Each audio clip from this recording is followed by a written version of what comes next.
మీ అమ్మగారు చనిపోయారు.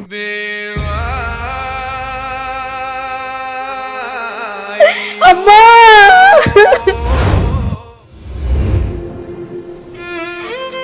అన్నయ్య, ఏంటమ్మా?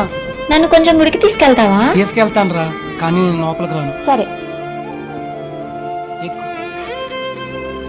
జాగ్రత్త కూర్చో.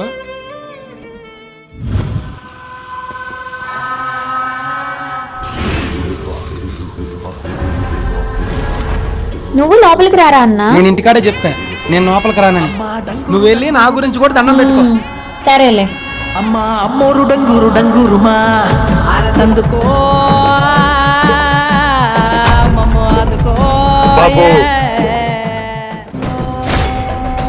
భయపడకు బాబు, నీ మంచి కోసమే వచ్చా. ఎవడ్రా నువ్వు? ఇప్పుడు నేనెవరన్నది ముఖ్యం కాదు, నీ చెల్లికి ప్రాణగండం ఉంది. నీ ప్రాణం ఎక్కడ తీసావు?